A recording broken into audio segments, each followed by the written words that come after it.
வணக்கம் நண்பர்களே. உங்களிடம் பேசுவது விமலா. இன்னைக்கு நாம கேட்க போற கதை இசை மேதை எஸ்.ஜி. கிட்டப்பா.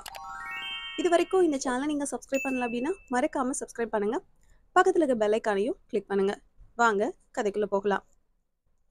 1933ஆம் வருஷத்துல ஒரு நாள் மதுரைக்கு பக்கத்துல இருக்கிற திருமங்கலம் அந்த ஊர்ல ஒரு நாடகம் நடந்துகிட்டு இருக்கு. நந்தனார் நாடகம். வழக்கமா நந்தனார் வேஷம் போடுறவருக்கு உடம்பு சரியில்லை.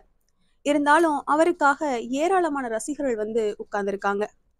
நந்தனர் வேஷம் போட்டுக்க வேண்டிய அந்த மாபெரும் கலைஞர் வேதியர் வேஷம் போட்டுக்கிறார். அவரால நிக்க கூட முடியல.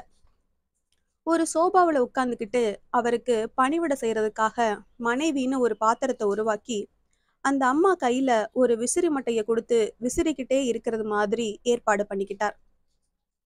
வேதியரா நடிச்சு ஒரு வழியா நாடகத்தை நடத்தி முடிச்சார். இருந்தாலும் ஜனங்களுக்கு நந்தனார் பாடல அவர் பாடி அதை காதால கேட்கணும். அப்படி கேட்கலைன்னா ஒரு திருப்தி இருக்காது. அதனால நந்தனார் பாடல நீங்க பாடணும்னு கேட்டுக்கிட்டாங்க. அவரும் ஜனங்களோட உணர்வை புரிஞ்சுக்கிட்டு வேதியர் வேஷத்துல இருந்துகிட்டே நந்தனர் பாடல பாடினார். அதுதான் அவருக்கு கடைசி நாடக மேடைங்கிறதும் அதுக்கப்புறம் கொஞ்ச நாள்லயே இந்த உலகத்தை விட்டே போக போறாங்கிறதும் அப்ப அவருக்கு தெரிஞ்சிருக்க நியாயம் இல்ல.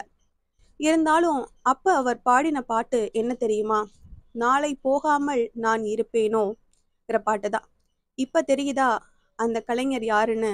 இசை மேதை எஸ்.ஜி. கிட்டப்பா தான். செங்கோட்டையில பிறந்தவர். தவத்திரு சங்கரதாஸ் சுவாமிகள் கிட்ட நாடக பயிற்சி பெற்றவர். அந்த காலத்துல நாடக உலகத்துல இவர் ரொம்ப பிரபலம். 1933ஆம் வருஷம் கார்த்திகை மாசம் 13ஆம் தேதி அவர் இறந்து போனார். திருவாவடுதுறை ராஜரத்தினம் பிள்ளை இவருக்கு ரொம்ப நெருக்கமான நண்பர். ஒரு தடவை தஞ்சாவூர்ல எஸ்.சி. கிட்டப்பாவோட நாடகம் நடந்துகிட்டு இருக்கு. அந்த பக்கத்துல இருந்த முக்கியமான இசை கலைஞர்கள்லாம் வந்து முதல் வரிசையில உட்கார்ந்துருக்காங்க. திருவாடுதுறை ராஜரத்தினம் பிள்ளையும் உட்கார்ந்துருக்கார்.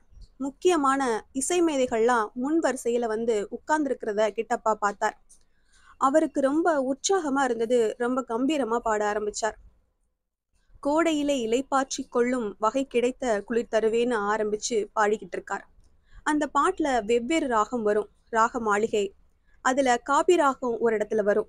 அது வரைக்கும் பாடிக்கிட்டு இருந்தார்.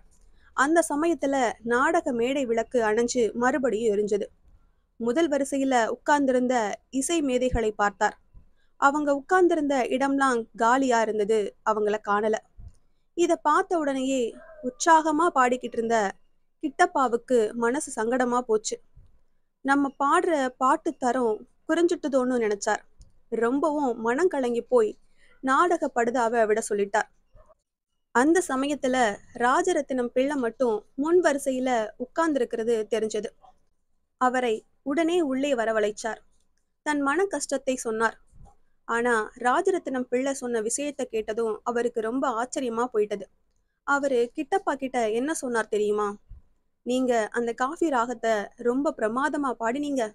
அது மனசுல நிக்கிற இந்த சமயத்துல மறந்துடாம அதை பாடி சாதகம் பண்றதுக்காக பயிற்சி பண்ணிக்கிறதுக்காக அந்த இசை மேதைகள்லாம் எழுந்திருச்சு போயிருக்காங்க. அதை என்கிட்ட சொல்லிட்டு தான் போனாங்கன்னார். அப்பேற்பட்ட அந்த கலைஞர் இன்னைக்கு நம்ம கூட இல்லைனாலும் அவரோட குரல் எப்பவும் நம்ம காதுல விழுந்துகிட்டு தான் இருக்கு. இந்த காலத்துல எல்லாம் நாம அது மாதிரி ஒரு மேடையில பாடி முதல் வரிசையில உள்ளவங்க பாதியிலே எழுந்திருச்சு போனா அதுக்கு என்ன காரணமா இருக்கும்? அப்படி ஒருத்தர் ஒரு சமயம் எழுந்திருச்சு போனார். மேடையில இருந்தவர் திரையை போட சொல்லிவிட்டு அவர் எங்கே போறாருன்னு பின்னாடியே போய் கவனிச்சார். ஒரு கால் நாம பாடின பாட்டை தனியா போய் சாதகம் பண்ணுவாரோங்கிற சபலம். ஆனா அந்த ஆள் நேரா டிக்கெட் கவுண்டருக்கு போனார். டிக்கெட்டை திருப்பி கொடுத்துட்டு என் காசை திருப்பி கொடுன்னு கேட்டு சண்டை போட்டுட்டு இருந்தார். இந்த கதை உங்களுக்கு பிடிச்சிருந்துன்னா லைக் பண்ணுங்க, ஷேர் பண்ணுங்க, சேனலை மறக்காம சப்ஸ்கிரைப் பண்ணுங்க. அடுத்த கதையில சந்திக்கலாம்.